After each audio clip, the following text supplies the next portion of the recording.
سبحان الله والحمد لله ولا إله إلا الله. سبحان الله والحمد لله ولا إله إلا الله. سبحان الله والحمد لله ولا إله إلا الله. سبحان الله والحمد لله ولا إله إلا الله. All thanks are due to Him, the Lord of all the worlds. All praise is due. الحمد لله رب العالمين والعاقبة للمتقين ولا عدوان إلا على الظالمين، ونصلي ونسلم على أفضل خلق الله صلى الله عليه وسلم وعلى آله وصحبه وسلم تسليما كثيرا. أما بعد، فإن أصدق الحديث في كتاب الله عز وجل، وخير الهدي هدي محمد صلى الله عليه وسلم، وشر الأمور محدثاتها، وكل محدثة بدعة، وكل بدعة ضلالة، وكل ضلالة في النار. إخواني في الله، أخواتي في الله، السلام عليكم ورحمة الله وبركاته. مرحبا بكم في لقائنا الثاني. نستقبل أخانا الذي رأيته الأمس مساء، الأخ إسماعيل، سيقوم إن شاء الله بمحاضرة حول أعظم سورة في القرآن في كتاب الله عز وجل. Donc on remercie une fois de plus notre frère Ismaël qui nous dispense sa deuxième conférence, en plus de celle qu'il a dispensée hier soir en notre compagnie. Alhamdulillah, on espère profiter encore, Inch'Allah, de cette noble conférence qui a été fournie hier par notre frère. Donc le sujet qui va être traité ce matin concerne la sourate la plus grandiose du Coran. Donc c'est un sujet un peu plus technique, mais il en faut, et ça nous ramène bien évidemment à l'essentiel qui est la parole d'Allah Azza wa Jal. Donc je vais lui laisser la parole, Inch'Allah, et on vous incite à être attentifs ainsi qu'à nous-mêmes, Inch'Allah, et puisse Allah Azza wa Jal nous inspire parmi les pieux et sincères, et ses pieux et sincères serviteurs. Barakallahu fikum. بسم الله الرحمن الرحيم. إن الحمد لله نحمده ونستعينه ونستغفره ونعوذ بالله من شرور أنفسنا وسيئات أعمالنا. من يهده الله فلا مضل له ومن يضلل فلا هادي له. وأشهد أن لا إله إلا الله وحده لا شريك له، وأشهد أن محمدا عبده ورسوله صلى الله عليه وسلم. يا أيها الذين آمنوا اتقوا الله حق تقاته ولا تموتن إلا وأنتم مسلمون. يا أيها الناس اتقوا ربكم الذي خلقكم من نفس واحدة وخلق منها زوجها وبث منهما رجالا كثيرا ونساء، واتقوا الله الذي تساءلون به والأرحام إن الله كان عليكم رقيبا. يا أيها الذين آمنوا اتقوا الله وقولوا قولا سديدا يصلح لكم أعمالكم ويغفر لكم ذنوبكم، ومن يطع الله ورسوله فقد فاز فوزا عظيما. أما بعد، فإن أصدق الحديث كتاب الله تعالى، وخير الهدي هدي محمد صلى الله عليه وسلم، وشر الأمور محدثاتها، وكل محدثة بدعة، وكل بدعة ضلالة، وكل ضلالة في النار. أيها الإخوة الأفاضل والأخوات الفضليات، أحييكم بتحية الإسلام، تحيات من عند الله مباركة. السلام عليكم ورحمة الله. Donc je suis également très heureux ce matin de me retrouver parmi vous, et je vous remercie tous de venir un bon dimanche le matin. Vous avez délaissé téléfoot et vous êtes venus écouter la parole d'Allah. Donc c'est un grand bien pour vous et je vous félicite. Donc Inch'Allah, notre sujet aujourd'hui, là, à la découverte de la plus grandiose sourate du Coran. Donc ce titre, il a pour but d'éveiller la curiosité chez vous. Donc je vous pose la question, à votre avis, quelle est la plus grandiose sourate du Coran? Ma a'dam surah fil Coran. Alors, j'écoute, je prends les... Naam. قلنا السورة ما قلنا الآيات. يعني le frère il a raison. Le plus grandiose verset du Coran c'est Ayat al-Kursi. Mais nous on parle de la sourate. Surat al-Ikhlas, j'ai entendu, c'est ça? Ouais, soit Surat al-Ikhlas. Al-Fatiha. Surat al-Baqarah. Hein? Donc voilà, on a déjà 3. Donc comment on fait? Comment on fait pour trancher? Alors le Baqarah, c'est vrai, c'est la verset la plus, la sourate la plus longue. Hein? Alors mais je vous pose la question, quand on est face à ça, comment on peut faire pour trancher? Comment il faut faire? On revient aux sources. Naam, barakallahu fik, on revient aux sources. Est-ce que dans le Coran, on a un élément qui peut nous permettre de dire la plus grandiose sourate du Coran, c'est telle ou telle? Non, on n'a pas. Et qu'est-ce qu'on va regarder? Les hadiths.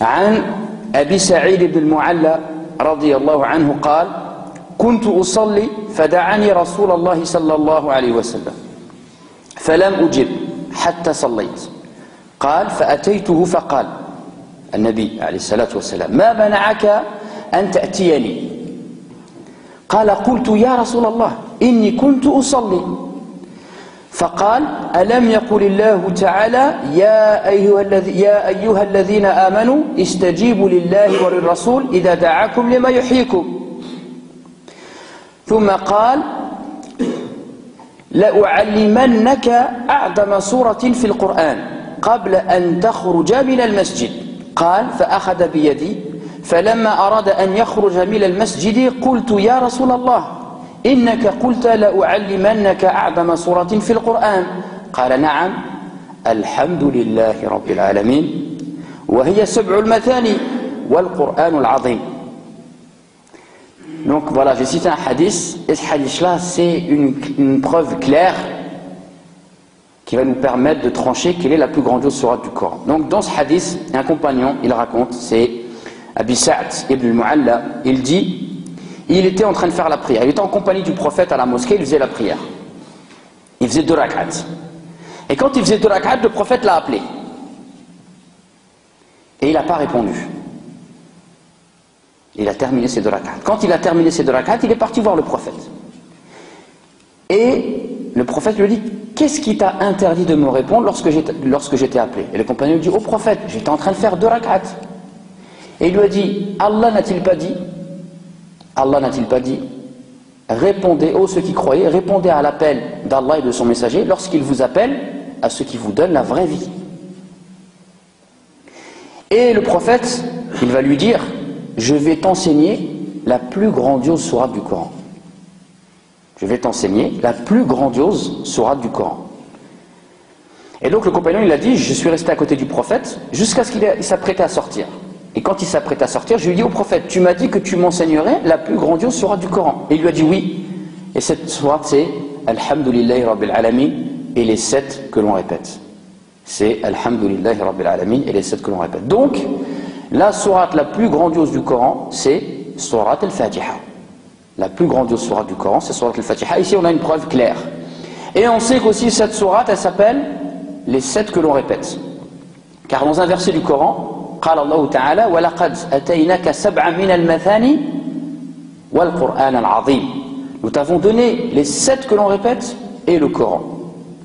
Donc certains savants ont dit les 7 que l'on répète, c'est Surat al-Baqarah, c'est Surat Ali Imran, c'est Surat al-Nisa, c'est Surat al-Ma'idah, Surat al-An'am et Surat al-A'raf et Surat al-Anfal. Ils ont dit c'est ces 7 sourates là, parce que c'est les 7 plus grandes sourates du Coran. D'accord? Sab' al-Mathani, ils ont dit c'est ça. Et en fait c'est un ijtihad de leur part. Mais ce hadith là, il vient nous montrer que cette parole là, on ne l'accepte pas. Même si elle vient de valeureux savants, nous ne l'acceptons pas. Pourquoi? Puisque Sab' al-Mathani, pour le comprendre, soit il est expliqué par un autre verset, ce n'est pas le cas. Il n'y a rien dans le Coran qui nous explique qu'est-ce que c'est que les 7 que l'on répète. Mais ce hadith là, il vient nous expliquer que les 7 que l'on répète, c'est Surat al-Fatiha, car elle est constituée de 7 versets et nous la répétons à chaque rak'at. D'accord? Et regardez, subhanallah, Allah nous dit وَلَقَدْ أَتَيْنَاكَ 7 مِنَ الْمَثَانِ Wal-Qur'an al-Azim. Il n'y a pas quelque chose qui vous interpelle? Les 7 que l'on répète, ça fait partie du Coran? Oui ou non? Oui. Donc pourquoi Allah, il n'aurait pas dit tout simplement, nous t'avons donné le Coran? Il a dit les 7 que l'on répète et le Coran. Pourquoi à votre avis? Et qu'est-ce que ça prouve ici? Ça prouve ici la grande valeur de Surat al-Fatiha, puisqu'elle a été émise au même point que le Coran. On t'a donné le Fatiha et on t'a donné le Coran. Regardez, il a mis au même point, le waw, au même point, Surat al-Fatiha et le Coran, ce qui nous prouve que Surat al-Fatiha a une grande valeur. Et Inch'Allah, on va essayer de le découvrir tout au long de cette conférence. Donc également, un autre hadith dans lequel le prophète nous dit, alayhi salatu wassalam, le hadith il est rapporté par Tirmidhi, et il est authentifié par beaucoup de muhaddis, et il nous dit, donc c'est un compagnon, Ubay ibn Ka'b, أن النبي صلى الله عليه وسلم قال والذي نفسي بيده ما أنزل الله في التوراة ولا في الإنجيل ولا في الزبور ولا في الفرقان مثلها وإنها سبع المثاني والقرآن العظيم. Et le prophète nous dit alayhi salam, par celui qui détient mon âme entre ses mains. Donc c'est un serment, le prophète jure. Par celui qui détient mon âme entre ses mains. Par Allah. Allah n'a pas fait descendre de sourate semblable à celle de l'Fatiha, ni dans la Torah, ni dans les évangiles, ni dans les psaumes, et ni dans le Coran. Ça veut dire que sourate al-Fatiha, elle n'a pas d'équivalent. Même dans le Coran, sourate al-Fatiha n'a pas d'équivalent. Subhanallah. Cette sourate qu'on récite à chaque rakat. Dans un autre hadith rapporté par l'imam Muslim, le hadith, il nous est conté par Ibn Abbas, et il dit بينما جبريل عليه السلام قاعد عند النبي صلى الله عليه وسلم سمع نقيدا من فوقه فرفع رأسه فقال هذا باب من السماء فتح لم يفتح قط إلا اليوم فنزل منه ملك فقال هذا ملك نزل إلى الأرض لم ينزل قط إلا اليوم فسلم فقال أبشر بنورين لم يؤتهما نبي قبلك فاتحة الكتاب وخواتيم سورة البقرة لن تقرأ بحرف منهما إلا أعطيته. Donc dans un hadith rapporté par l'imam Muslim,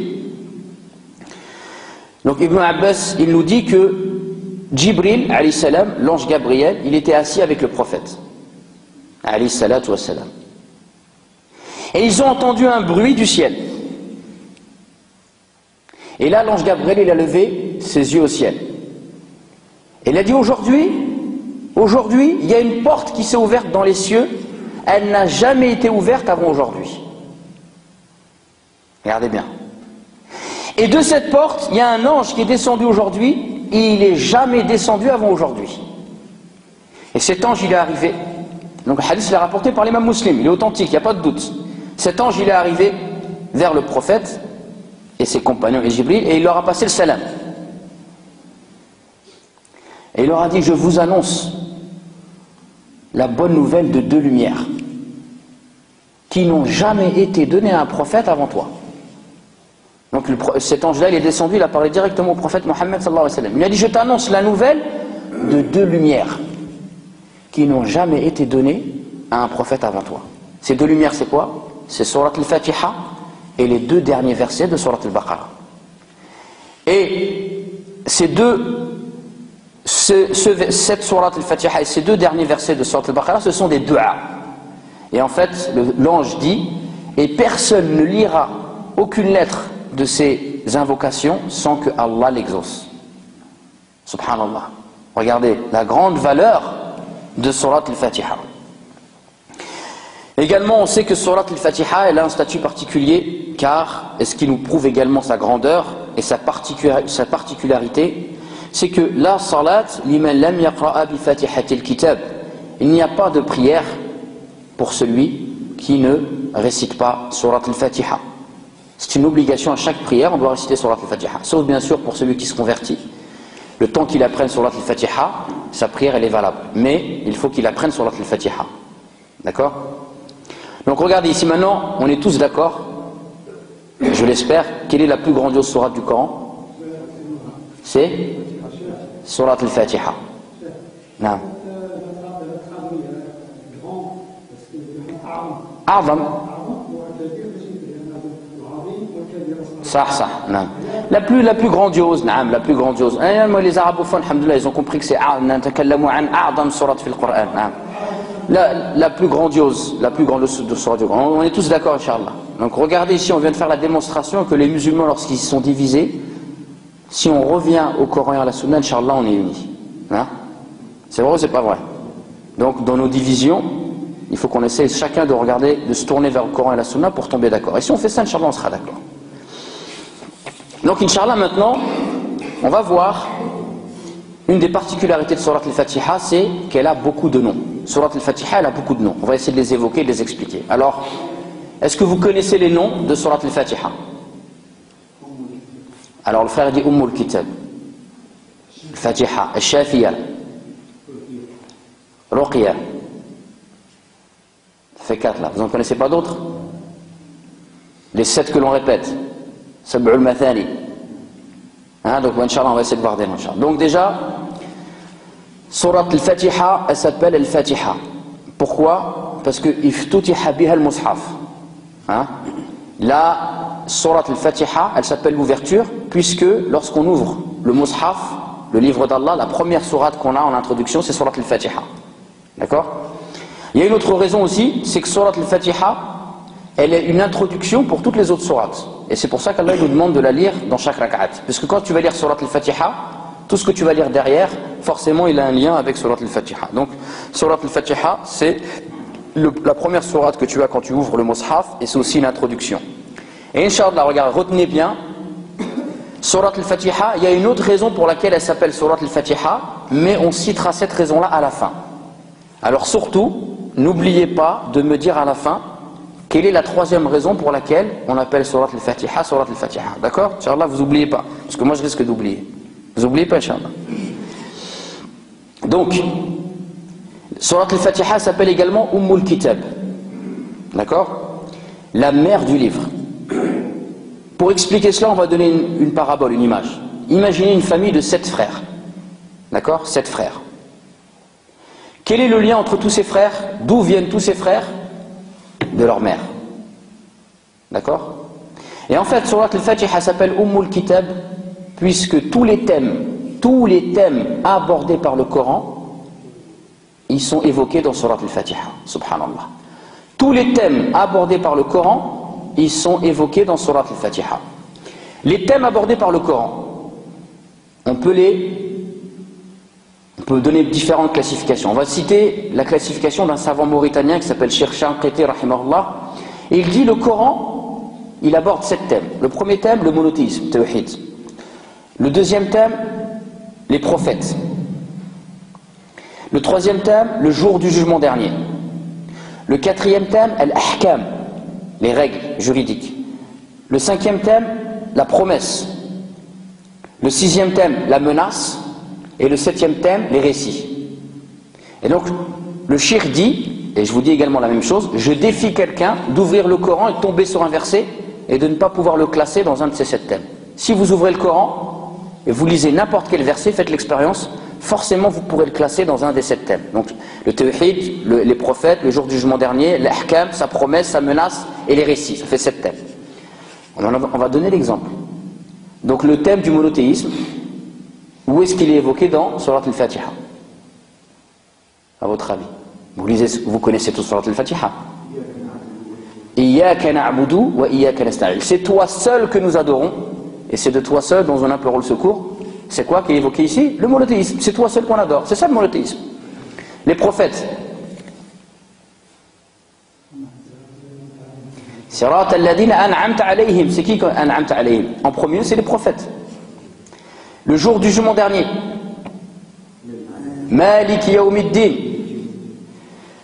Al-ahkam, c'est le plus dur à trouver celui-là.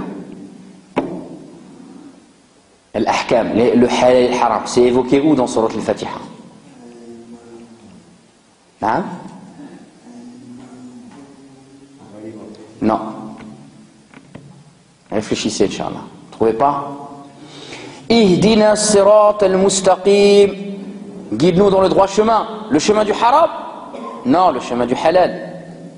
Guide-nous dans le droit chemin. Montre-nous où est le halal, où est le haram. Là, il évoquait l'ahkam. L'autre thème, sa promesse. Ihdina sirata al-mustaqim, sirata alladhina an'amta alayhim, le paradis. La menace. Ghayri al-maghdubi alayhim wa lad-dallin, les récits. Le qasas, les récits.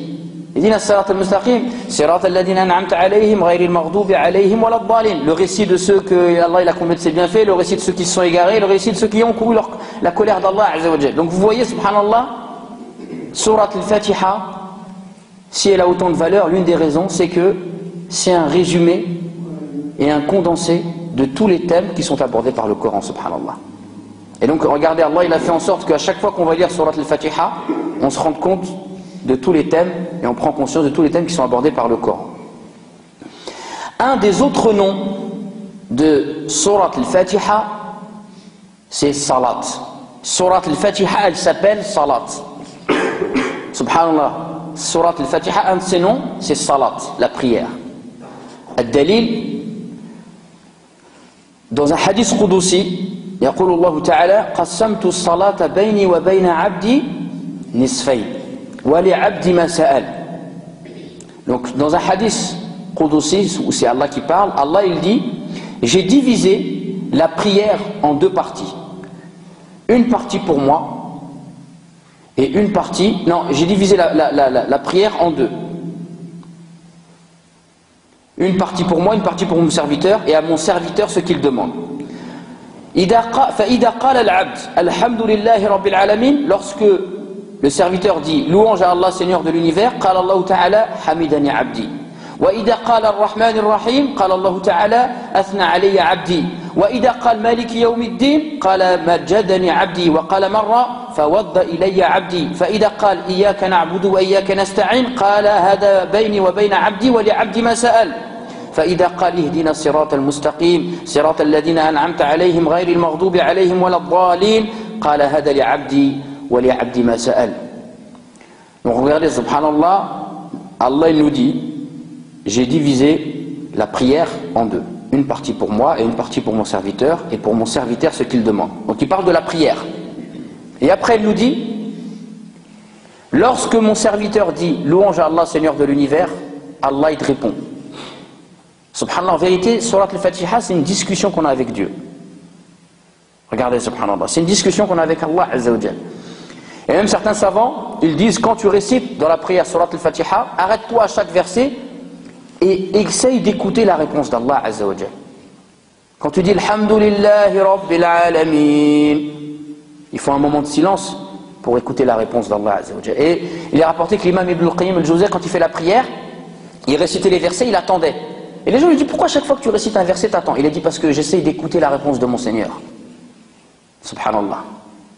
Donc lorsqu'on dit Alhamdulillahi Rabbil Alamin, Allah il répond, mon Seigneur m'a loué.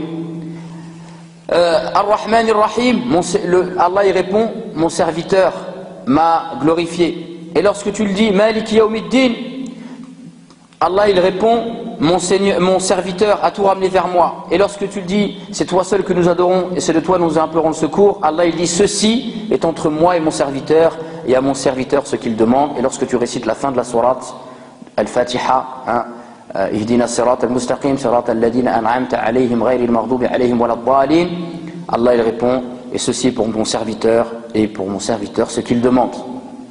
Donc regardez, au début Allah il nous parle de la salat, et après de quoi il parle? De quoi il parle après? Que de surat al-Fatiha. Ce qui prouve que salat c'est un des noms de surat al-Fatiha. Également, comme les frères ont cité, parmi les noms de surat al-Fatiha, Ruqya, une exorcisation. Et en fait cela c'est tiré d'un hadith dans lequel des compagnons du prophète, ils étaient en voyage et ils ont demandé l'hospitalité à une tribu. Et l'hospitalité leur a été refusée. Par la suite, le chef de cette tribu qui a refusé l'hospitalité aux compagnons a été piqué par un scorpion. Et les gens ils sont partis voir les compagnons du prophète et ils leur ont dit, est-ce que l'un parmi vous pratique l'exorcisation, les incantations? Et un des compagnons il a dit oui, moi je pratique. Et d'ailleurs même ceux qui étaient avec lui ils ont été étonnés. Et donc il est parti, et qu'est-ce qu'il a fait? Il lui a récité surat al-Fatiha. Et quand il lui aura récité Surat al-Fatiha, la personne elle se levait, elle a marché comme si elle n'avait jamais été piquée. Et ensuite ils leur ont dit, vu que vous nous avez refusé l'hospitalité, on va vous demander un salaire pour ce qu'on a fait. Et ils lui ont donné des bêtes. Ils leur ont donné des bêtes. Quand ils ont récupéré ça, ils ont eu un doute. Ils sont partis voir le prophète. Et ils leur ont raconté l'histoire. Et le prophète il a dit à son compagnon, وَمَا أَذْرَكَ أَنَّهَا رُقْيَةٌ. Comment tu as su que Surat al-Fatiha, أَنَّهَا رُقْيَةٌ, que c'est une exorcisation. Donc celui qui est malade, ton fils il a mal à la tête, n'importe où, tu peux très bien lui réciter Surat al-Fatiha, tu lui récites Surat al-Fatiha dans ta main, tu positionnes dans ta main et tu le masses. C'est autorisé en islam. Le Coran c'est une guérison. وَمَا نُنَزِّلُ مِنَ الْقُرْآنِ مَا هُوَ شِفَاءٌ وَرَحْمَةٌ لِلْمُؤْمِنِينَ. Nous avons descendu de ce Coran ce qu'il y a comme guérison et miséricorde pour les croyants. D'ailleurs c'est une bonne éducation pour les enfants que de les éduquer lorsqu'ils sont malades à leur réciter du Coran et de leur dire Inch'Allah je te récite du Coran, mais il faut être persuadé que ça peut nous guérir, et c'est une bonne éducation pour les enfants que de faire cela. Également parmi les noms de Surat al-Fatiha, Shafiya, Kafiya, celle qui se suffit à elle-même. Donc Inch'Allah pour les noms on pourrait continuer encore pendant longtemps, parce qu'il y a certains commentateurs du Coran, ils lui ont recensé plus de 17 noms. D'accord? Donc nous on a expliqué quelques noms pour essayer de un peu découvrir un petit peu cette sourate, mais à votre avis s'il y a beaucoup de noms, qu'est-ce que ça prouve? Une chose qui a beaucoup de noms, qu'est-ce que ça prouve? Sa grande valeur. Qui vous connaissez qui a beaucoup de noms? Allah. Combien il a de noms Allah? Non, il n'a pas 99 noms. Il en a plus. Seulement on n'en connaît que 99. Allah il a plus que 99 noms, mais il nous en a révélé que 99. Et il y a une règle qui dit تعدد الأسماء يدل على شرف المسمى. تعدد الأسماء يدل على شرف المسمى. Quand une chose elle a beaucoup de noms nobles, quand une chose elle a beaucoup de noms, ça prouve sa noblesse et sa valeur. D'accord? Donc regardez, Allah Azza wa Jalla, il a 99 noms qu'il nous a révélés, mais il en a plus, ça prouve la grande valeur d'Allah Azza wa Jalla. Donc cette sourate, comme je vous l'ai dit, certains commentateurs du Coran lui ont recensé 17 noms. Ah, subhanallah, c'est que, comme on a dit au début, c'est que c'est la plus grandiose sourate du Coran. A'dam sourate fil Coran. Donc maintenant, mes chers frères, Inch'Allah, on va rentrer dans une autre partie, parce que si on dit que la sourate al-Fatiha a une grande valeur, et qu'on se rend compte de sa valeur, qu'est-ce que ça doit pousser en nous? Qu'est-ce que ça doit nous pousser à faire? Ça doit nous pousser à nous intéresser au sens de Surat al-Fatiha. Parce que si on sait qu'une chose elle a une valeur, alors on doit s'intéresser à cette chose-là pour non plus spécialement dire elle a de la valeur, mais pour vivre cette valeur et se rendre compte de cette valeur et prendre réellement conscience de la valeur de Surat al-Fatiha. Et pour réellement comprendre et ressentir et vivre avec la grandeur de Surat al-Fatiha, ça demande de l'étudier un petit peu, de prendre les versets et de les étudier.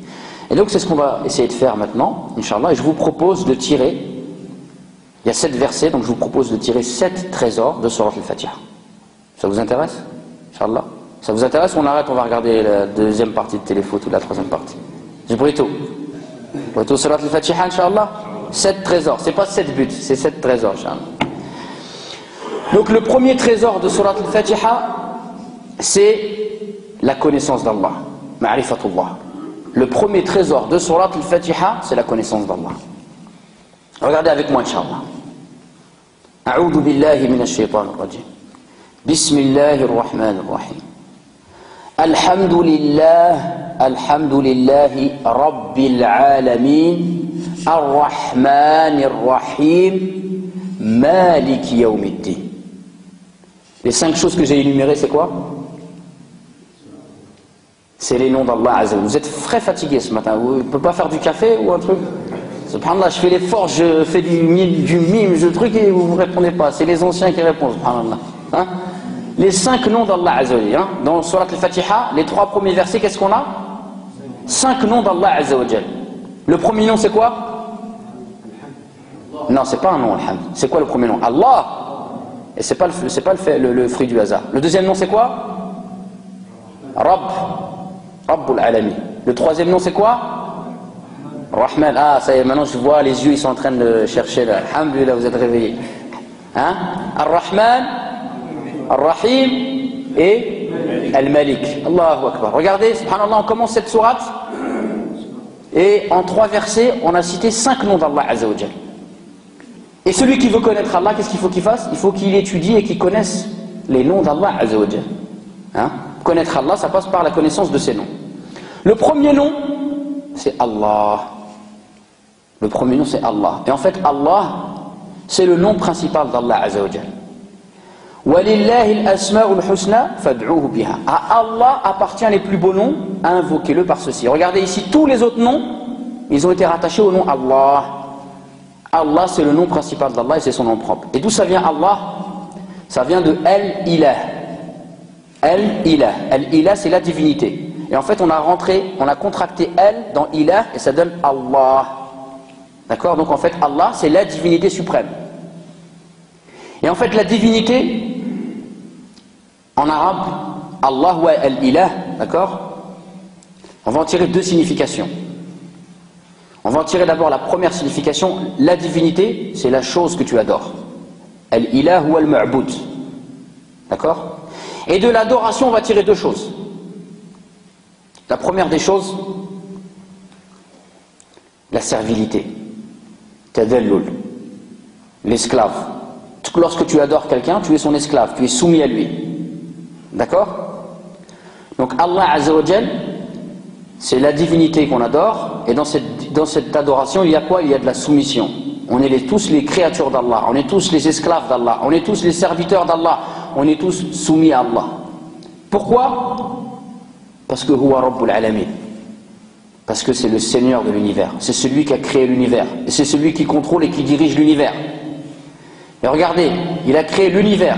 Est-ce que quelqu'un peut s'imaginer et quantifier l'univers? On ne peut pas quantifier l'univers. On ne peut pas quantifier l'univers, subhanallah. Et Allah, c'est le Seigneur de l'univers. Donc lorsqu'on dit ça, on dit Alhamdulillahi Rabbil Alamin.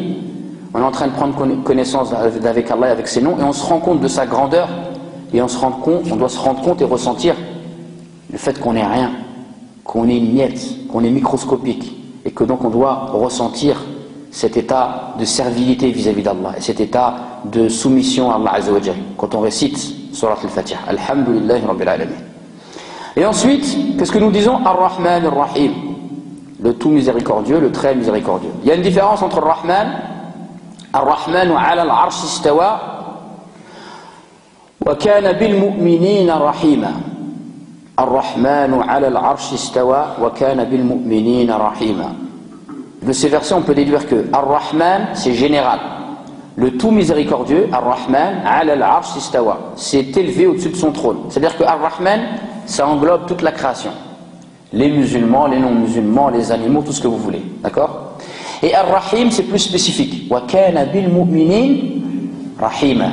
Ar-Rahim, c'est spécifique aux croyants. D'accord? Ar-Rahim, c'est spécifique aux croyants. Et donc en fait, lorsque nous disons Alhamdulillahi Rabbil Alamin, on a dit que Allah, Al-Ilah, c'est le Ma'boud, que le Ma'boud, il y a un aspect, c'est la servilité, et il y a un autre aspect, c'est quoi? C'est l'amour. Dans l'adoration, il y a la notion d'amour. Le premier pilier, Awwal Rukn, min arkan al-ubudiyya al-mahabba. Wa min an-nas man yattakhidhu andadan yuhibbunahum ka hubbillah. Un autre aspect de notre adoration vis-à-vis d'Allah Azza wa Jal, c'est l'amour. Et pourquoi ça va être l'amour? Parce que tu dis Alhamdulillahi Rabbil Alamin, Ar-Rahman Ar-Rahim, le tout miséricordieux, le très miséricordieux. Allah, il est miséricordieux, il veut ton bien, il veut pas ton mal. Allah Azza wa Jal nous a créés et il nous a donné tout ce dont on avait besoin pour vivre. Il nous a créé avec des besoins et il nous a donné tout ce dont on avait besoin pour combler ces besoins. Le besoin d'ordre physiologique, physique, tout est fait pour les assouvir. Nos besoins spirituels, il nous a envoyé des prophètes et des livres pour nous montrer la religion. Donc regardez ici, lorsqu'on dit Alhamdulillahi Rabbil Alamin, à travers les noms d'Allah Azza wa Jal, on va découvrir Allah Azza wa Jal. Comme quoi c'est Allah, c'est comme quoi c'est Rabbul Alamin, comme quoi il est Rahman, il est Rahim, et comme quoi aussi c'est le Malik, dans le sens que il détient tout l'univers. Il détient tout l'univers, tout lui appartient. Donc lorsque nous récitons Alhamdulillah Rabbil Alamin, Ar-Rahman Ar-Rahim, Malik Yawmiddin, à travers ces noms, on est en train de faire connaissance avec Allah et on est en train de se rapprocher d'Allah. Et on est en train également, on doit prendre conscience lorsqu'on récite ces versets, on doit ressentir la beauté d'Allah Azza wa Jal. Puisque la première parole, c'est le hamd. Et le hamd, c'est justement, c'est que tu témoignes à travers les noms d'Allah Azza wa Jal de sa grandeur et de sa beauté. D'accord? Donc, Inch'Allah, également, la connaissance d'Allah dans Surat al-Fatiha, on peut la déduire d'autres choses. Lorsque nous disons Alhamdulillahi Rabbil Alamin, c'est une phrase jumla ismiya, c'est une phrase nominale. On aurait pu utiliser une phrase verbale, jumla fi'liya. On aurait pu dire Ahmadullah, mais on a dit Alhamdulillah. Donc le choix de la phrase nominale plutôt que de la phrase verbale, il y a une raison. À votre avis, quelle est la différence entre un nom et un verbe? Le verbe, je vous avais connecté, là je suis en train de vous asphyxier, Inch'Allah, on va sortir la tête de l'eau. Le verbe, on le conjugue. Il peut être au passé, il peut être au présent, il peut être au futur. Le nom, il ne se conjugue pas. Pourquoi? Parce qu'en fait, Allah Azza wa Jal, on ne peut pas le délimiter dans le temps. Le temps n'existe pas, Allah il existait déjà. C'est lui qui a créé le temps. Le temps c'est pour l'être humain. Mais Allah lui n'est pas englobé dans le temps. Et donc lorsque nous disons Alhamdulillahi Rabbil Alamin, par cette phrase verbale, on doit se rendre compte de la grandeur d'Allah dans le sens qu'on ne peut pas l'enfermer dans le temps. D'accord? Et là ça doit nous prendre, subhanallah, Allah Azza wa Jal, il a rien à voir avec le temps. Le temps c'est pour l'être humain. D'accord? Également lorsque nous disons Rabbul Alamin, qu'est-ce que c'est l'Alamin? C'est l'univers. Est-ce que quelqu'un il peut se rendre compte de ce que ça englobe l'univers, en termes de distance, en termes d'espace? Non. Alors qu'en est-il de celui qui a créé l'univers? Parce qu'Allah ne fait pas partie de l'univers, il est séparé de la création. D'accord? Donc regardez, à travers ça, on peut se rendre compte que Allah, on ne peut pas l'enfermer dans le temps et on ne peut pas l'enfermer dans l'espace. Le temps et l'espace, c'est des choses qui sont liées à l'être humain. Allah Azza wa Jal, il est ni on peut le cerner dans le temps, ni dans un espace. Donc regardez, à travers ça, qu'est-ce que ça fait? Ça nous fait prendre conscience de la grandeur d'Allah Azza wa Jal. Et lorsque l'on dit Alhamdulillahi Rabbil Alamin, Ar-Rahman Ar-Rahim, Malik Yawmiddin, on doit se rendre compte de la grandeur d'Allah Azza wa Jal. Un autre aspect qui va nous prendre conscience de la grandeur d'Allah Azza wa Jal, c'est que Allah Azza wa Jal, on vient de parler de son immensité, c'est le Seigneur, le roi de l'univers, et pourtant 5 fois par jour il nous a donné un rendez-vous, et 5 fois par jour à travers Surat al-Fatiha il nous permet de discuter en privé avec lui. Et Surat al-Fatiha, si vous la regardez, c'est une sourate qui est simple, c'est très facile de l'apprendre, il n'y a pas de règle de tajwid compliquée, d'accord? Donc 5 fois par jour, Allah Azza wa Jal, malgré son immensité, sa grandeur, il est accessible. Subhanallah. Et regardez, imaginez-vous quelqu'un qui est un roi, et qui a un royaume, et qui est important. Est-ce qu'il est accessible pour tout le monde? Le paysan qui est à l'autre bout du royaume, est-ce qu'il peut avoir un rendez-vous avec le roi? Non. Et regardez, Allah Azza wa Jal, il nous donne rendez-vous à tout le monde 5 fois par jour, et tu peux te confier à lui, et tu peux discuter avec lui en privé. Et quand tu lui parles, il te répond. Ajib. C'est pas ajib ça? Hein? Donc regardez ici la connaissance d'Allah Azza wa Jal. Un autre élément qu'on peut citer pour la connaissance d'Allah Azza wa Jal, c'est que quand on parle Alhamdulillahi Rabbil Alamin, Ar-Rahman Ar-Rahim, Maliki Yawmiddin. Tout ça, on utilise Damir al-Ghaibat. D'accord? Qu'est-ce que c'est Damir al-Ghaibat? Allez les arabophones là. Tu utilises un pronom impersonnel. C'est-à-dire que tu parles d'Allah comme s'il n'était pas là. D'accord? Mais après tout de suite, qu'est-ce que tu dis? Iyyaka na'budu wa iyyaka nasta'in. Damir al-Mukhataba. Tu utilises un pronom personnel. Donc regarde, tu dis louange à Allah, Seigneur de l'univers. Tu parles de lui à la 3e personne. Louange à Allah, Seigneur de l'univers. Le tout miséricordieux, le très miséricordieux, maître du jour du jugement dernier. Et donc tu passes d'un pronom impersonnel, hein, tu parles de lui à la 3e personne, et après tu dis, c'est toi que nous adorons, c'est toi seul que nous adorons, et c'est de toi seul dont nous implorons le secours. Donc là, à travers les 3 premiers versets que tu as cités, tu es passé à un autre stade. Là, Allah il est en face de toi. Et tu lui parles directement. Et regardez après, l'autre partie de la sourate, c'est quoi? Ihdina sirat al-mustaqim. Qu'est-ce que tu fais? Tu lui demandes quelque chose. Regardez, c'est tadarrujan, on est en train de monter. On parle d'Allah, on fait connaissance avec lui, on parle de lui à troisième personne, après on lui parle directement, et après on lui demande quelque chose. Regardez, subhanallah. C'est-à-dire que tout au long de cette sourate, tu dois voyager, et tu dois justement te rapprocher d'Allah, et tu dois sentir sa présence. Et tu dois sentir que lorsque tu parles pas en vain. Regardez, tout ça, cette sourate al-Fatiha, elle est censée nous éduquer à ça, à nous rapprocher d'Allah Azza wa Jal, en le connaissant et en se rapprochant de lui. Donc ça, c'était le premier trésor, la connaissance d'Allah. Ma'rifatullah. Le deuxième trésor, ma'rifatu haqq Allah, la connaissance du droit d'Allah. Maintenant, on a connu Allah, maintenant on va connaître son droit. Quel est le droit d'Allah? Hein? Alors le frère a dit l'ibada, c'est pas suffisant. Si j'adore Allah, mais en même temps j'adore autre qu'Allah, est-ce que j'ai donné le droit à Allah? Qu'on l'adore seul, sans rien lui associer. D'accord? Si tu dis qu'on l'adore, c'est pas suffisant, parce que si tu l'adores et tu adores autre avec Allah, hein, comme ça se passe dans le monde musulman, hein, dans le monde musulman, combien de mausolées, c'est dommage, j'ai pas ramené, mais j'ai un journal avec moi. Au Maroc, dans la région de Asfi, il y a un endroit, tous les ans, les gens ils vont faire le pèlerinage là-bas. Anda Sidi Kishkel. C'est vrai, c'est la vérité. Hein. C'est dommage, j'ai pas ramené un jour. Vous voyez les photos, les gens ils font tawaf, ils se rasent, etc. Et ça, c'est des gens qui disent Ashhadu an la ilaha illallah, ashhadu anna Muhammad rasulullah. La plupart de c'est des gens qui ne savent pas. D'accord? Mais voilà des gens, ils adorent Allah, et en même temps, une fois par an, ils adorent autre qu'Allah, avec Allah. Combien de mausolées, combien de faux pèlerinages, Ça, c'est des gens qui adorent Allah. Mais est-ce qu'ils ont donné le droit à Allah? Non, puisqu'ils ont partagé leur adoration entre Allah et d'autres divinités. Même s'ils ne considèrent pas que c'est des divinités, mais l'adoration ne l'ont pas réservé qu'à Allah. Le droit d'Allah, c'est de lui réserver exclusivement l'adoration.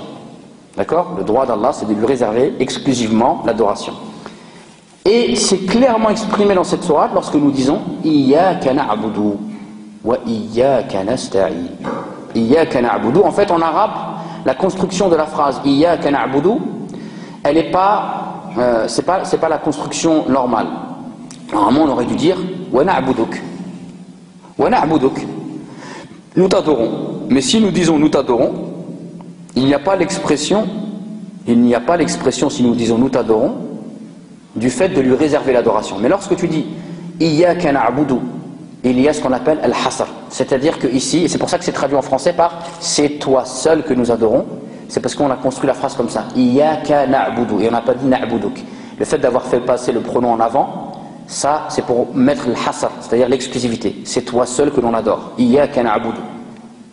Et on aurait pu dire Iyyaka na'budu wa nasta'in.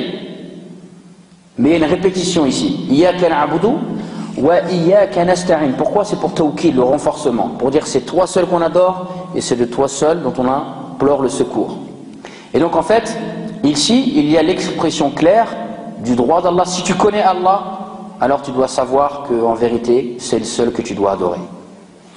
C'est le seul que tu dois adorer car c'est le seul qui mérite l'adoration. Et rien, tu peux rien mettre dans ta vie à l'égal d'Allah, puisque Allah il est sans égal. D'accord?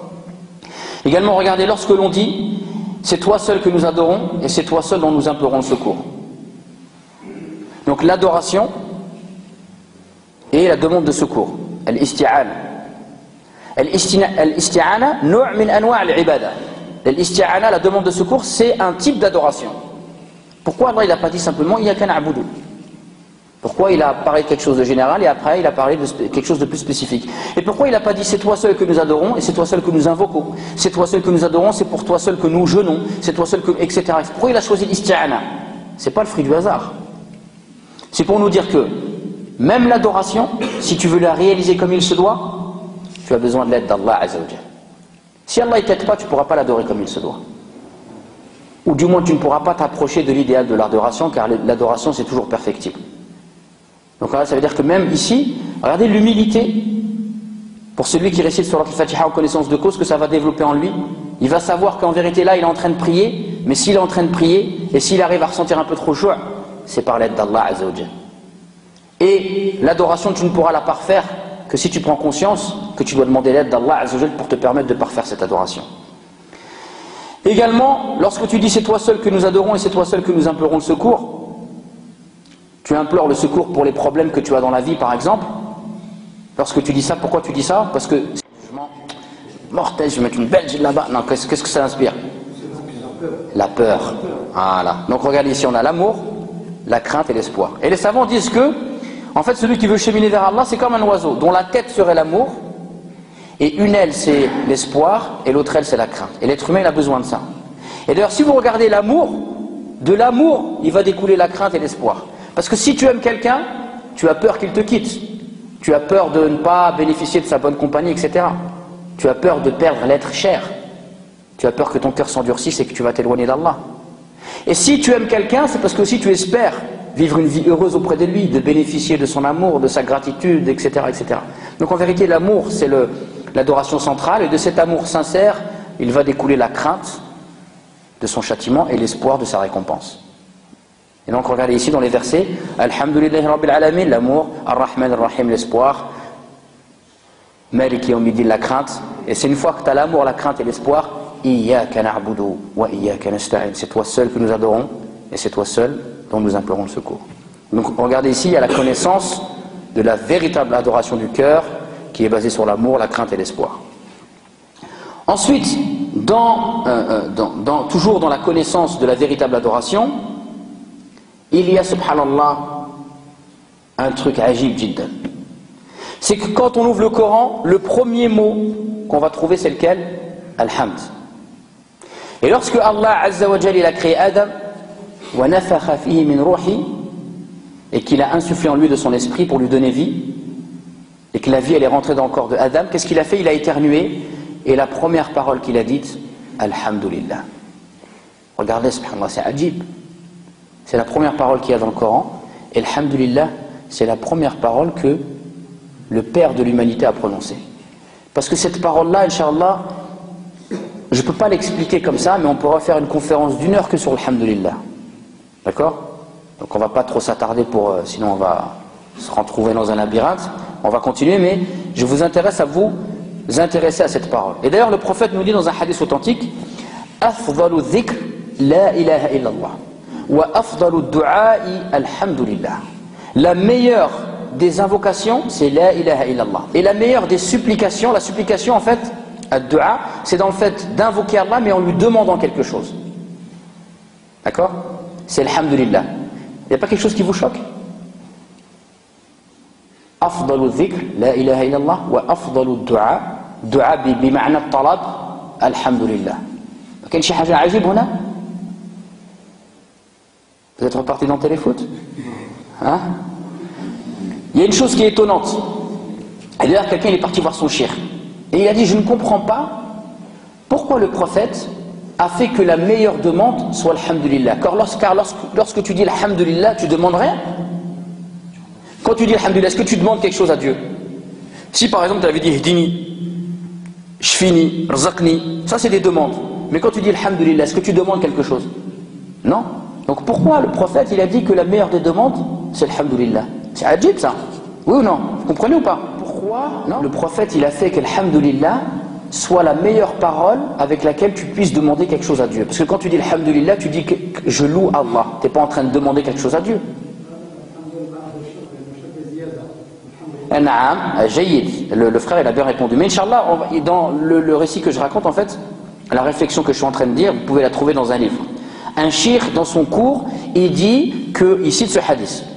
Afdalu dhikr, la ilaha illallah, wa afdalu du'a, alhamdulillah. Il cite ce hadith. Et là, il y a un de ses élèves qui vient le voir. Et lui dit, oh cheikh, je ne comprends pas, comment se fait-il que le prophète a fait que la meilleure demande soit alhamdulillah, parce que dans alhamdulillah, il n'y a pas de demande. Et le cheikh, pour lui expliquer, il a donné un exemple. Il lui a dit, imagine un roi qui est généreux et qui est bon. Et là, il y a un de ses fidèles qui vient et qui lui dit, oh toi le roi généreux, le roi sympathique, etc., etc. Et là, le roi, tellement il est bon, il lui donne avant qu'il lui demande, par sa générosité. Vous voyez, vous comprenez ce que je veux dire? Donc, si on sait qu'Allah, il est karim, et que c'est une générosité qui n'a rien à voir avec la générosité des êtres humains. Allah Azza wa Jal, Ulaika yubaddilu sayyi'atihim hasanat. Allah il transforme les mauvaises actions en bonnes actions. Imagine tu vas à la banque et tu es à découvert de 2000 €. Et ton banquier il vient, tu dis monsieur vous êtes à découvert de 2000 €, subhanallah, c'est pas bien. Toi tu dis ah excusez-moi, j'ai pas fait attention et tout, etc. Il dit bon, vous êtes sincère, allez, je vous mets plus de 1000. Est-ce que ça existe ça? Non. Et bien Allah c'est comme ça qu'il est avec nous. Toute ta vie tu fais des péchés, tu vends de la drogue, tu fais je sais pas quoi, et un jour tu viens tu dis astaghfirullah wa atubu ilay, et Allah il te transforme tes mauvaises actions en bonnes actions. Est-ce que la générosité d'Allah elle est ajib jiddan, hein? Et donc Allah s'il est généreux, tu as juste besoin de dire alhamdulillah, et Allah il va te donner ce que tu as besoin sans même que tu lui aies demandé, et sans même prendre conscience de ce que tu as besoin. Donc regardez ce mot, mes chers frères, ce mot alhamdulillah, il est magnifique et il est grandiose. Et c'est pas pour rien que c'est le premier mot de Surat al-Fatiha. Donc Inch'Allah, la connaissance de la véritable adoration, comme on a vu, c'est l'adoration du cœur par l'amour, la crainte et l'espoir, et c'est l'adoration par célébrer les louanges d'Allah en se rendant compte de la grandeur d'Allah et de la beauté d'Allah Azza wa Jal. Et d'ailleurs, la véritable adoration, on le voit, hein, il y a dans Surat al-Fatiha la plus grande dua du Coran, c'est quoi? Ihdina sirat al-mustaqim. La plus grande dua du Coran, Ihdina sirat al-mustaqim. Et d'ailleurs, tout Surat al-Fatiha, il y a adab dua. Parce que dua, yunqasimu ila qismayn. Dua al-ibada wa dua al-mas'ala. L'invocation, il y a deux types d'invocation. Il y a l'invocation de l'adoration et l'invocation de la demande. Et quand tu regardes, Surat al-Fatiha se divise en deux. La première partie, c'est l'invocation de l'adoration. Et la deuxième partie de la sourate, c'est l'invocation de la demande. Et après, quand tu termines, qu'est-ce que tu dis? Amin. Et Amin, ça veut dire? La version biblique de Amin. Comment on peut dire Amin? Allahumma stajib. Allah exauce-moi. D'accord? Allah exauce-moi. Non, on peut dire aussi ainsi soit-il, mais c'est la version... hein? C'est pas notre version. Allahumma stajib. Amin. Quand tu dis Amin, ça veut dire oh Allah exauce-moi. D'accord? Donc regardez en fait, Surat al-Fatiha c'est une dua. Et Allah il nous a appris comment l'invoquer. Donc maintenant on va passer au quatrième trésor. Alors le quatrième trésor, avant de passer au quatrième trésor, il faut qu'on récapitule. Le premier trésor c'est quoi?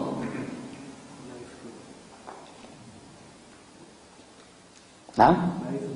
La connaissance d'Allah. Le deuxième trésor, la connaissance du droit d'Allah, donc l'adoration sans rien lui associer. Le troisième trésor, la connaissance de la véritable adoration. Maintenant on va passer au quatrième trésor.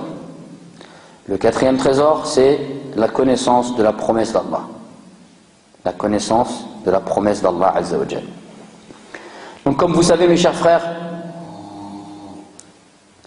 lorsque nous récitons Surat al-Fatiha, nous disons Maliki Yawmiddin, le maître du jour du jugement dernier.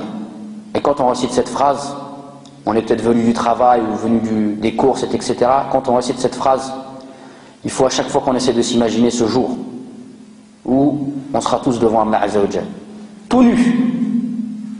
On sera tous tout nus devant Allah Azza wa Jal, avec nos bonnes actions et nos mauvaises actions, et on va passer en jugement devant Dieu. Et suite à ce jugement, soit on ira au paradis, soit on ira en enfer. Wal'iyadu billah. Wallah hafadna jami'an. Wa rizqna bi jannat al-firdaws al-a'la. Donc à chaque fois qu'on vient et on récite Alhamdulillah Rabbil Alamin, Maliki Yawmiddin, ça doit faire comme un électrochoc. Tu dois te réveiller et se rappeler de cette promesse. Allah nous a fait la promesse que si on l'adore, sans rien lui associer, et on fait les efforts, on a accompli nos obligations religieuses, on aura le paradis. Par contre, si on n'accomplit pas ça, on est défaillant, qu'Allah nous protège. Et donc également, on peut essayer de citer pourquoi Allah Azza wa Jal il dit Maliki Yawmiddin, maître du jour du jugement dernier. Maliki, pourquoi il n'a pas dit Maliki Kulli Yawm? Pourquoi il n'a pas dit maître de tous les jours? Allah c'est pas le maître de tous les jours? Si, pourquoi il a dit non, simplement maître du jour du jugement dernier? Pourquoi? Personne ne sait? Quand tout le monde va se rassembler, ce sera du renouvellement. Parce qu'en vérité, Allah il est le maître de tous les jours. Mais aujourd'hui, fait dunya, Allah il a permis à des êtres humains d'avoir sultan sur d'autres êtres humains. Dans la dunya, on a des responsables, on a des chefs, on a des rois, des présidents, des policiers, des juges, des présidents, des imams, d'accord? On a des gens qui ont une supériorité par rapport à d'autres ici fait dunya. Il peut le commander, il peut lui dire va là-bas. Même si fait dunya, en réalité, Allah il est quand même au-dessus de tout ça. Mais Allah il a permis à certaines. Mais le jour du jugement dernier, comment ça va se passer? Tout le monde pareil, tout le monde tout nu, avec ses hasanat et ses sayyi'at. Là-haut, Marocains, Algériens, ça n'existe plus. Là-haut, on va pas aller là-haut avec nos passeports. Alhamdulillah, on dit le visa, on dit le passeport. Non, ça se passe pas comme ça là-haut. Là-haut, noir, blanc, ça n'existe plus. Et là-haut, subhanallah, c'est pour nous rappeler que là-haut, on va tous être pareil. Peut-être qu'il y en a, il vient venir, il va prier, peut-être qu'il est responsable d'une société. Peut-être qu'il est patron, peut-être qu'il est directeur, peut-être qu'il est professeur, etc. Et à chaque fois qu'il doit dire Maliki Yawmiddin, c'est pour qu'il se rappelle que s'il a une père de famille, voilà, t'es père de famille, t'as des enfants, t'as une supériorité, tu les commandes, etc.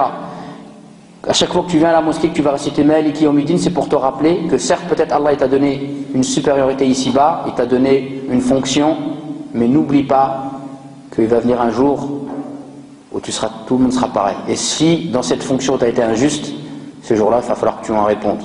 Si tu étais un patron, qui était un tyran, qui surcharge beaucoup ses employés de travail, qui les paye mal, etc., qui fait régner la terreur dans son entreprise, là-haut tu vas en répondre.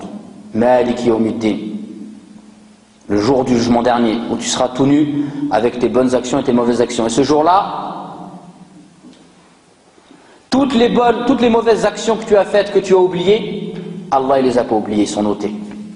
Toutes les mauvaises actions que tu as faites sans savoir que c'était des mauvaises actions, ce jour-là on va te les présenter devant toi. Toutes les mauvaises actions que tu as faites et que tu as réussi à cacher à tout le monde, Allah il les connaît, il va te les dévoiler ce jour-là. Wal'iyadu billah. Donc c'est pour ça qu'à chaque fois qu'on récite Malik Yawmiddin, il faut qu'on soit bien réveillé de cette promesse que Allah nous a faite, cette promesse du jour de la justice, promesse du jour des comptes, et cette promesse que ce sera soit le paradis soit l'enfer. Donc subhanallah, un quatrième trésor lorsqu'on récite surat al-Fatiha, c'est la connaissance de la promesse d'Allah Azza wa Jal. Et donc également, je l'ai déjà dit tout à l'heure mais je le répète rapidement, il y a une autre promesse dans surat al-Fatiha, c'est quand tu dis Iyyaka na'budu wa iyyaka nasta'in, Allah il te fait la promesse que si tu l'adores, Allah tout au long de ta vie t'assistera et il te laissera jamais tomber. Il te laissera jamais tomber ni fil dunya ni fil akhirah. Donc regardez subhanallah comment surat al-Fatiha est un réconfort pour le croyant qui la lit en connaissance de cause. Donc on va passer maintenant au cinquième trésor.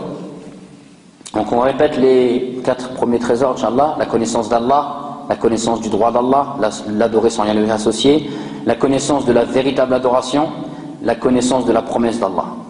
Maintenant on va passer à un autre trésor qui est la connaissance de la voie à suivre. Et c'est, subhanallah, quelque chose qui est d'actualité, à notre époque où les gens ils se divisent beaucoup entre tendances, partis, sectes, etc. Et regardez, subhanallah, à chaque fois qu'on récite surat al-Fatiha, il y a la connaissance de la voie à suivre. Ma'rifatu sirat al-mustaqim. La connaissance de la voie à suivre. Déjà, dans un premier temps, on voit que il n'y a qu'une seule voie qui mène vers Allah Azza wa Jal. Il n'y en a pas 36. Et dina sirat al-mustaqim. Guide-nous dans ton droit chemin, dans le droit chemin, dans le seul droit chemin. Certes, le droit chemin est large, mais il n'y en a qu'un seul. Ensuite, nous voyons que dans surat al-Fatiha, nous demandons à Allah de nous guider dans ce droit chemin. Tous les jours, on va venir et à chaque fois qu'on va prier, dans chaque rak'at, on va demander à Allah, guide-nous. Donc, comment se fait-il que si tous les jours, dans chaque prière, dans chaque rak'at, on va dire guide-nous, et nous, quand on vient, on pense déjà qu'on est guidé et que tout le monde est égaré? C'est ajib. Vous ne trouvez pas que c'est ajib? Toi, Allah, il te demande de demander la guider tous les jours. Et toi, tu penses que déjà, tu es le seul qui est guidé et que tout le monde est égaré. Hada, c'est ajib. Ça, c'est quelque chose de ajib, jiddan, c'est très étonnant. Et c'est en contradiction avec l'état spirituel du croyant. Le croyant, il cherche toujours à être sur la bonne voie.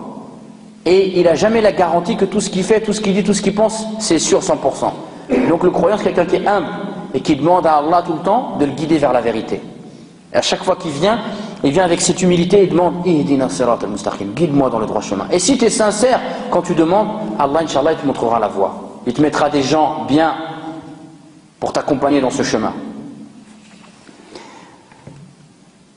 Et donc maintenant, la question qu'on peut se poser, c'est quelle est cette voie? Et en fait, cette voie-là, Ihdina sirat al-mustaqim, sirat alladhina an'amta alayhim, ghayri al-maghdubi alayhim wa lad-dallin. والقرآن كما تعلمون جميعا يفسر بعضه بعضا. Le Coran, il s'explique, les versets s'expliquent les uns les autres. D'ailleurs, il y a un tafsir du Coran qui s'appelle Adwa'ul Bayan fi idah al-Qur'an bil Qur'an. Lumière éclairante sur l'explication du Coran par le Coran. Parce que les versets s'expliquent les uns les autres. Et le degré le plus haut de l'exégèse du Coran, c'est quand tu expliques un verset du Coran avec un autre verset du Coran. Et donc regardez, Ihdina sirat al-mustaqim, sirat alladhina an'amta alayhim ghayri al-maghdubi alayhim wa lad-dallin. Et donc dans un autre verset, Allah nous dit وَمَنْ يُطِعِ اللَّهَ وَالرَّسُولِ فَأُولَٰئِكَ مَعَ الَّذِينَ أَنْعَمَ اللَّهُ عَلَيْهِمْ مِنَ النَّبِيِّينَ وَالصِّدِّقِينَ وَالشُّهَدَاءِ وَالصَّالِحِينَ وَحَسُنَ أُولَٰئِكَ رَفِيقًا. Donc dans ce verset, Allah il nous dit et celui qui obéit à Allah et à son messager, alors il sera parmi ceux que Allah a comblés de ses bienfaits, parmi les prophètes, les véridiques, les martyrs et les vertueux. Et quel bon compagnon que cela.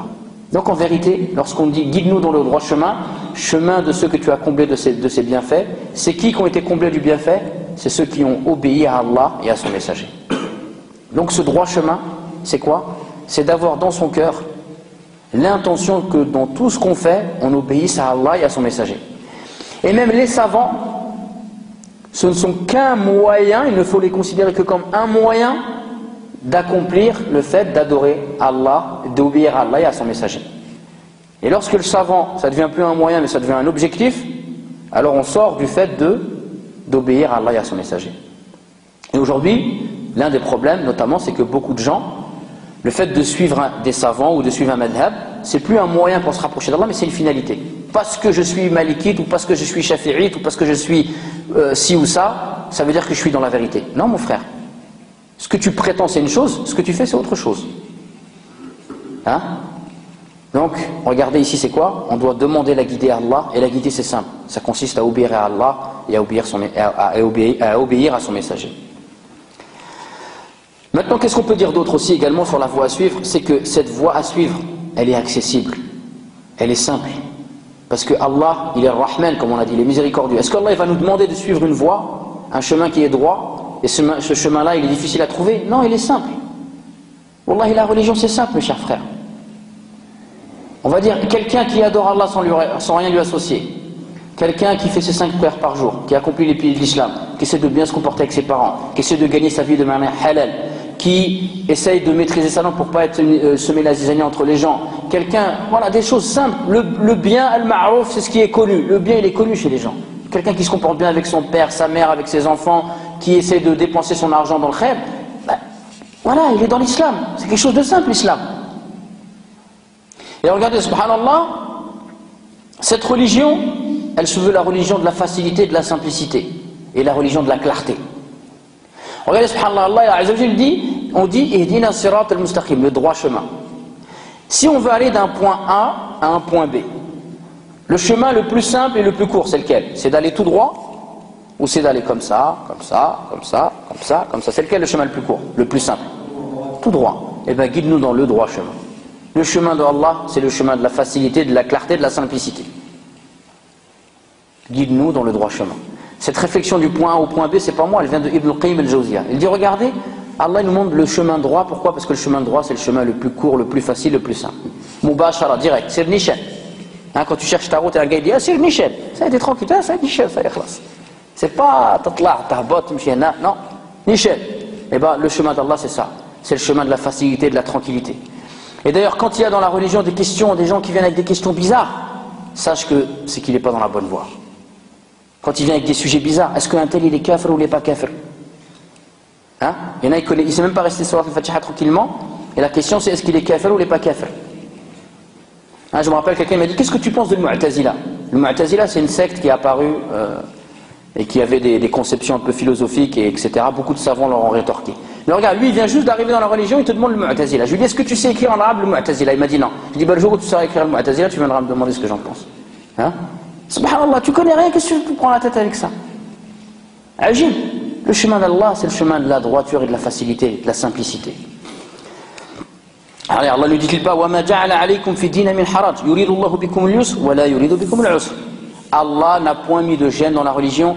Allah veut pour vous la facilité, il ne veut point pour vous la difficulté. Donc c'est le 5e trésor. Nous arrivons au 6e trésor, Inch'Allah. Il nous en reste encore 2. Vous savez, vous n'êtes pas fatigués? Non? C'est bon? Téléfoot, c'est fini de toute façon maintenant. Hein? Là, c'est fini. Donc le 6e trésor, c'est la connaissance de la nature humaine. Lorsque tu vas lire Surat al-Fatiha, et bien en vérité, si tu médites, tu vas connaître l'être humain. Comment il est l'être humain? Subhanallah. Ajib, tu lis Surat al-Fatiha et tu apprends à connaître la race humaine. C'est pas ajib ça? Donc en vérité, lorsque tu vas lire Surat al-Fatiha, tu vas te rendre compte d'une chose. C'est que l'être humain, il a fortement besoin d'Allah Azza wa Jal. L'être humain, il a besoin d'Allah. Car l'être humain, il est faible, il est ignorant. Wallahu akhrajukum min butuni ummahatikum la ta'lamuna shay'a. Allah vous a sorti du ventre de vos mères ignares. Vous êtes ignorant, vous connaissez rien. Quand tu sors du ventre de ta mère, tu sais pas lire, tu sais pas écrire, tu connais rien. Hein? Et regardez, lorsqu'on récite, qu'est-ce qu'on demande? On demande à Allah qui nous guide. On demande à Allah qui nous montre le droit chemin. Ça veut bien dire que si Allah ne nous guide pas, on ne va pas se guider tout seul. Donc quand on récite le Fatiha, on doit prendre conscience que l'être humain est faible et que l'être humain il a fortement besoin de son Seigneur. Quand tu lis Surat al-Fatiha, tu comprends aussi que l'être humain il a besoin d'être dans une quête spirituelle. L'être humain il a besoin de rechercher la vérité. Si tu ne recherches pas la vérité elle ne va pas venir un matin, elle va frapper à ta porte. Wa fulan, je fais la vérité, ouvre-moi la porte. Non, c'est pas comme ça que ça se passe. La vérité, tu dois passer toute ta vie à la rechercher. Et l'être humain, il doit se sentir dans le besoin de rechercher cette vérité.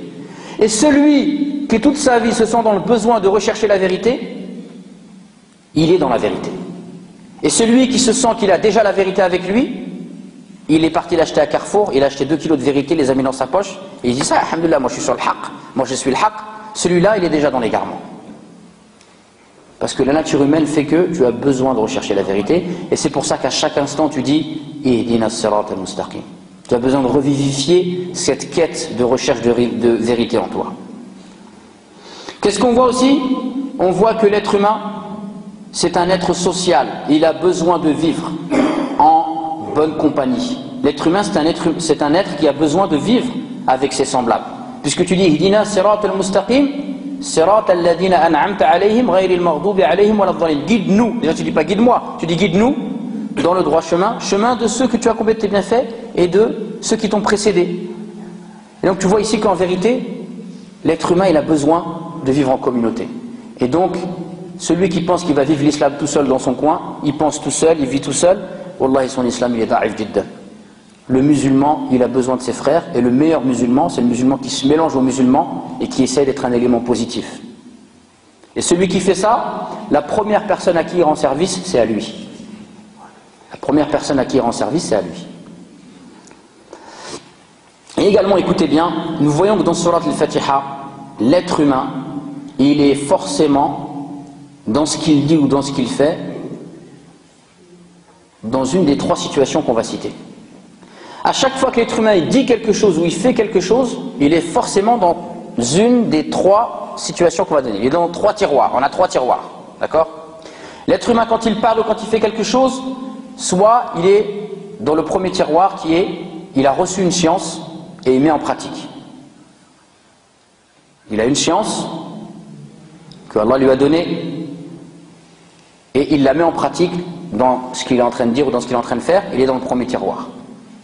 Et ça, il est dans le meilleur des tiroirs. Ou alors il est dans le deuxième tiroir. Ihdina sirat al-mustaqim, sirat alladhina an'amta alayhim, ceux que tu as comblés de tes bienfaits, c'est ceux à qui Allah il a donné la science et ils l'ont mis en pratique dans leurs paroles et dans leurs actes. Le deuxième tiroir, c'est quoi? Ihdina sirat al-mustaqim, sirat alladhina an'amta alayhim, ghayril maghdubi, ceux qui ont encouru la colère d'Allah. Pourquoi ils ont encouru la colère d'Allah? Parce qu'Allah il leur a donné du savoir, mais ils ne l'ont pas mis en pratique. Ils ont fait le contraire. Ils ont dit oui, dans la religion, il faut être honnête. Ils ont été malhonnêtes. Oui, il faut être généreux. Ils n'ont pas été généreux, etc., etc. Donc quand tu dis ou tu fais quelque chose, si tu as reçu un savoir et tu fais le contraire, tu es dans le deuxième tiroir. Et il y a le troisième tiroir. Ghayril maghdubi alayhim wala ddallin. Ad-dallin, c'est qui? C'est des gens qui ont prétendu des choses ou qui ont fait des choses sans savoir. Et donc si dans la religion tu fais des choses ou tu prétends des choses sans avoir de connaissance, tu es dans le troisième tiroir. Et il n'y a pas d'autre tiroir. Donc à chaque fois qu'on parle ou qu'on fait quelque chose dans la religion, il faut qu'on se pose la question, dans quel tiroir je suis moi? Est-ce que je suis en train de faire là, ce que je suis en train de faire? Est-ce que je suis en train de dire? Ça vient d'une science ou pas? Ou alors moi je sais des choses, mais est-ce que je les mets en pratique? Ou alors est-ce que moi je suis en train de parler comme ça, je ne sais même pas d'où ça vient, d'où ça sort? Là, on parlait hier, il suffit à l'être humain d'être considéré comme menteur, de répéter tout ce qu'il entend. Et ensuite il y a des gens qui ont abordé la question de l'bid'a. La question de l'bid'a, c'est une vraie question. La question de l'bid'a, c'est que tu adores Allah par une chose qu'Allah n'a pas légiférée. Et Wallah, aujourd'hui, si on pourrait référencer les choses que les gens y font en pensant que ça fait partie de la religion, mais ça ne fait pas partie de la religion, il y en a beaucoup. Il y a des spécialistes de hadith qui se sont spécialisés et ils ont recensé tous les hadiths que les gens disent le prophète a dit, le prophète il l'a jamais dit. Il n'y a pas d'asl. Le hadith il est mawdu', il est inventé, il n'existe pas. Donc l'insan il faut qu'il se pose des questions. Où je suis moi? Dans quel tiroir? Quand je parle, je sais de quoi je parle ou je parle? Si tu ne sais pas de quoi tu parles, tais-toi. Ne prétends rien, n'affirme rien. Donc regardez ici la connaissance de la nature humaine, dans le sens qu'on est faible et qu'on a besoin d'Allah, dans le sens que l'homme il a besoin de rechercher la vérité, dans le sens que l'être humain il a besoin des autres, il a besoin de ses frères, il a besoin de bonne compagnie, et dans le sens qu'il est forcément dans une des trois situations où il reçoit du savoir et il le met en pratique, et là il est dans le meilleur des cas, où il reçoit un savoir mais il ne le met pas en pratique, et là c'est grave, et où alors il prétend des choses, il fait des choses et il prétend des choses sans avoir reçu de savoir, et là aussi également c'est grave. Et donc maintenant Inch'Allah on va terminer avec le dernier trésor. Donc qui est capable de me donner les 6 trésors à la fin de Téléfoot là? Alors moi à la fin de Téléfoot on est capable de dire la première partie il a parlé de l'équipe de France, après il a parlé de la Ligue des Champions, après il a fait un reportage sur Messi, après il a parlé de la Ligue 1, c'est nul, il le met en dernier. Nous le gamer on l'a gardé pour la fin Inch'Allah. Alors les 6 trésors, quelqu'un est capable de me dire un peu les 6 trésors? Même dans le désordre. La prochaine fois, je crois, Mohamed, il faudra faire le à 10h30 du matin, mais avec du café. Je pense, moi, je paye le café, Inch'Allah, la prochaine fois. Vas-y, tfaddal, akhi. La connaissance d'Allah. Du droit d'Allah, qui est l'adoration sans rien lui associer. La connaissance de l'adoration. De la véritable adoration. 4e. De la promesse. De la voie à suivre.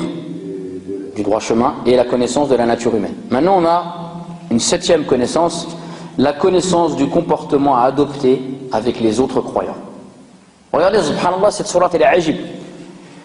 En lisant sourate al-Fatiha, tu vas apprendre à connaître Allah, tu vas apprendre à connaître le droit d'Allah, le comportement que tu dois avoir envers Allah. Tu vas apprendre à savoir, tu vas connaître comment faire pour adorer Allah réellement. Tu vas connaître toutes les promesses que Allah t'a faites. Tu vas connaître, oui, le droit chemin que je dois suivre.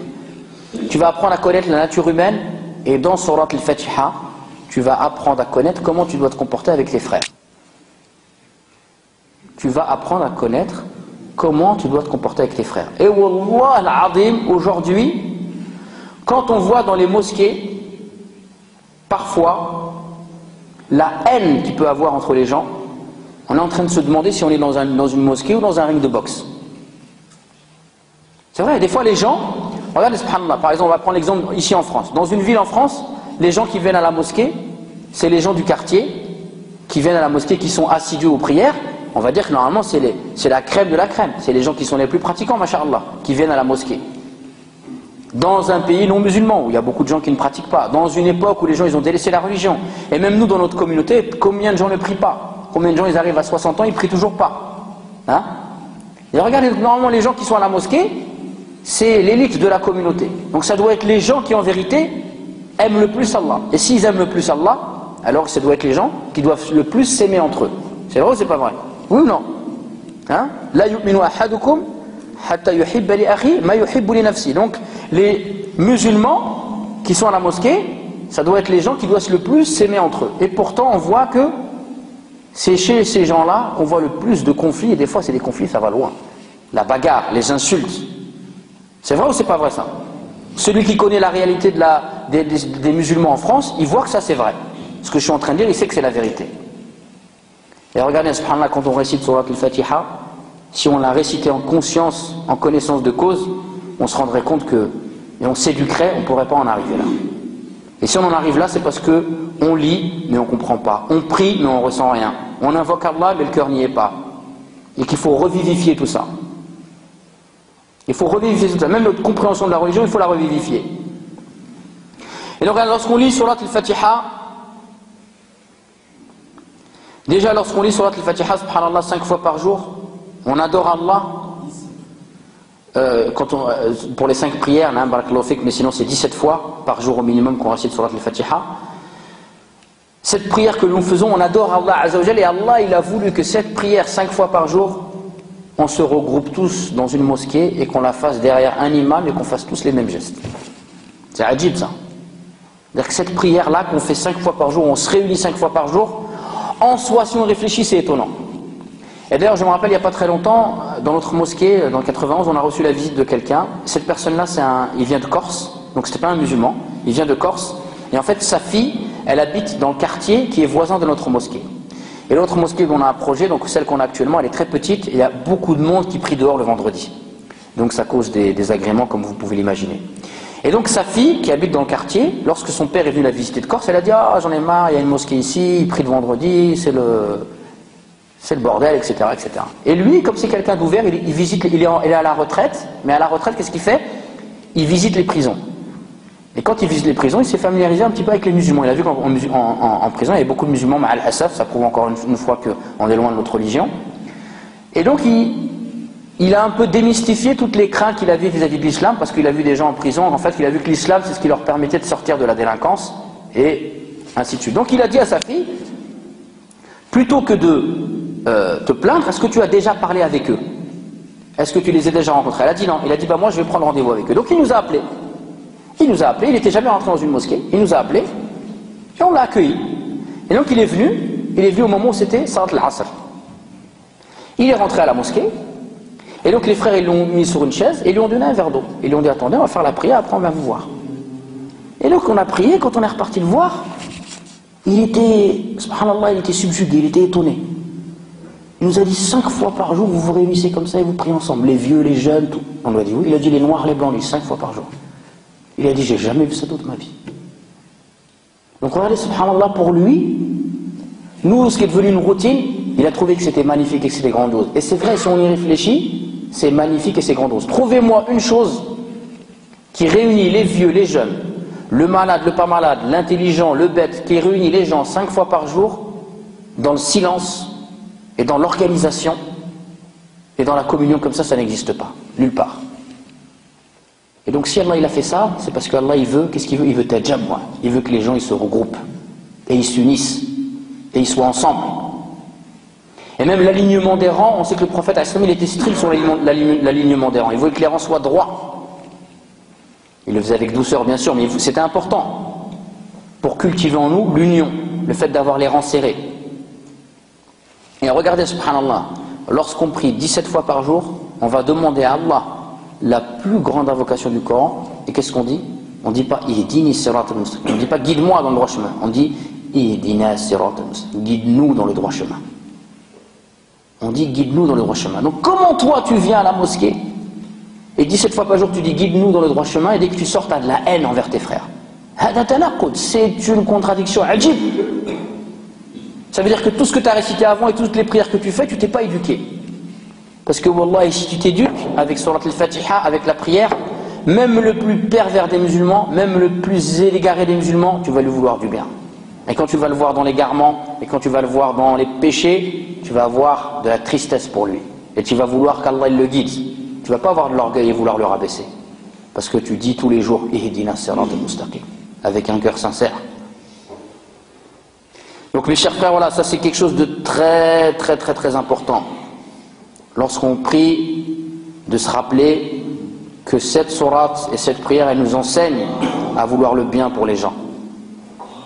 Et à être patient pour les gens. Et d'ailleurs le prophète, alayhi salam, dans un hadith, il a dit à ses compagnons, il a dit, voulez-vous que je vous informe d'une chose qui a un degré plus élevé que la prière, la salat, que la prière, que la zakat, ou plutôt que sadaqat, que les sadaqat, et que le siyam. Voulez-vous que je vous informe d'une chose qui a un degré plus élevé que la prière, le jeûne et les aumônes? Et les compagnons, ils ont dit, bien sûr au prophète. Et il leur a dit, Islah dat al-bayn. Fa inna fasada dat al-bayn hiya al-haliqa. Et il leur a dit, c'est quoi? C'est le fait de parfaire les relations entre les gens, d'avoir des bonnes relations avec les gens et de réconcilier les gens. Car il a dit la détérioration des rapports entre les gens, hiya al-haliqa. Al-haliqa, c'est quoi? C'est comme le rasoir. Ça veut dire qu'en fait, celui qui va, même s'il prie, il jeûne, etc., si son comportement fait qu'il crée de la zizanie, de la animosité envers les gens, et il ne cherche pas à avoir des bons rapports avec ses frères, ça se trouve, toute la prière qu'il fait, toutes les sadaqats qu'il fait, tous les siyam qu'ils font, ils sont balayés par la zizanie qu'il a avec ses autres frères. Regardez, subhanallah, c'est ajib ça. Et on pourrait se dire, mais c'est quand même exagéré. Comment ça se fait que celui qui prie, il jeûne, il fait les sadaqat, juste parce que peut-être il est un peu dur, il se comporte mal avec les gens, tout ce qu'il fait c'est annulé. Non, c'est pas dur. Parce que si vous regardez la prière, comme on l'a dit, la prière elle t'éduque à être bon envers les gens. Tu leur veux la guider, tu leur veux le bien. Donc si toi tu pries, et tu es censé éduquer à vouloir le bien pour les gens, et dès que tu sors tu détestes les gens, tu ne tires pas profit de ta prière. Tu la fais pas comme il se doit. La zakat c'est quoi? Tajma'u fil mujtama' ou sadaqat tajma'u fil mujtama' bayna al-aghniya wal fuqara. La zakat c'est quoi? C'est de rapprocher les riches et les pauvres. Donc on voit bien que parmi les objectifs de la zakat ou des sadaqat, la générosité, c'est de créer les liens entre les gens. Donc si toi tu donnes beaucoup de sadaqat, mais tu détestes les gens, en vérité quand tu donnes les sadaqat, tu n'es pas sincère. Également le jeûne. Le jeûne, il va nous rapprocher de ceux qui ont faim. Donc lorsque tu jeûnes, normalement ça doit développer en toi de la compassion pour ceux qui souffrent de la faim tout au long de l'année. Donc on voit qu'en fait dans chaque adoration qu'Allah il a légiféré, il y a toujours des objectifs de nous aider à être meilleurs lorsqu'on va vivre en société. Donc celui qui jeûne, qui donne des aumônes et qui prie, mais qui en vérité il se comporte comme un âne avec ses frères, comme quelqu'un de dur, comme un tyran, comme un fettan, comme un shirrir, en vérité il ne tire pas profit de ses prières. Et donc forcément, tout ce qu'il fait ça ne va pas lui servir. Hiya al-haliqa. Donc méditez bien, dans Surat al-Fatiha, un des enseignements, c'est que ça nous enseigne à être patient entre nous, ça nous enseigne à nous vouloir le bien, ça nous enseigne à avoir des bonnes pensées les uns envers les autres, ça nous enseigne à avoir de la douceur. Des fois on voit les gens, subhanallah, je racontais cette histoire ce matin à un frère, on parlait de la mosquée, dans certaines mosquées, ils disent qu'il ne faut pas rentrer avec les chaussettes à la mosquée. D'accord? Il y a certaines mosquées où vous pouvez trouver ça. Ils en ont tellement marre des mauvaises odeurs, donc ils interdisent aux gens de rentrer à la mosquée. Et en fait, il y a un frère, il me raconte, il rentre à la mosquée, il voulait se convertir. Et en fait, lui, il a le tamak. Donc quand il voit, tu vois pas que c'est pas un arabe. Tu pourrais le considérer comme un arabe. Il vient des îles, le frère. Il est de l'île de la Réunion, je pense. Il est rentré à la mosquée, il parle pas l'arabe, et il y a un vieux qui lui trache. Il m'a dit ça, il m'a dit, je suis ressorti, j'ai pas été. Regardez, subhanallah. Sahabi, tu le connais pas, tu l'as jamais vu, lève-toi, parle-lui gentiment, explique-lui. Il est rentrant avec les chaussettes, qu'est-ce qu'il a? Ça y est, il faut changer le tapis, subhanallah. Donc c'est pour ça, mes chers frères, ça c'est quelque chose de très très important. De savoir s'éduquer, de savoir l'importance. Et en islam, tout est lié. Il ne faut pas venir en disant ça, je fais la prière, dès que je sors dehors, je suis un shaitan, mais allez, moi je fais la prière. Non, c'est pas comme ça. Tout est lié en islam. L'islam, il est beau, il est magnifique. Et ça doit se voir chez nous.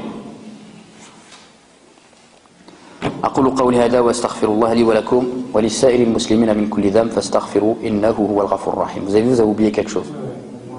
Hein? C'est quoi? Voilà, la troisième raison pour laquelle on appelle Surat al-Fatiha Al-Fatiha. Donc à travers tous les trésors qu'on a expliqués, la connaissance d'Allah, la connaissance du droit d'Allah, la connaissance de la véritable adoration, la connaissance de la promesse d'Allah, la connaissance du droit chemin, la connaissance de la nature humaine et la connaissance du comportement à adopter envers les autres. Ces trésors-là de connaissances, celui qui va se les appliquer, celui qui va s'éduquer, eh ben, ça va lui permettre d'avoir, par la grâce d'Allah, la réussite dans son cheminement vers Allah Azza wa Jalla. La réussite. Et parmi les sens de Al-Fatiha, c'est l'ouverture dans le sens que elle t'ouvre, elle te donne le succès. Et donc celui qui va s'appliquer ces trésors-là, il aura son succès dans son cheminement spirituel par la grâce d'Allah Azza wa Jalla. C'est l'une des raisons pour laquelle elle s'appelle Surat Al-Fatiha. Car elle va nous donner le succès si on la médite, on l'étudie et on s'éduque dans cette surat, Inch'Allah. Hada, barakallahu fikum.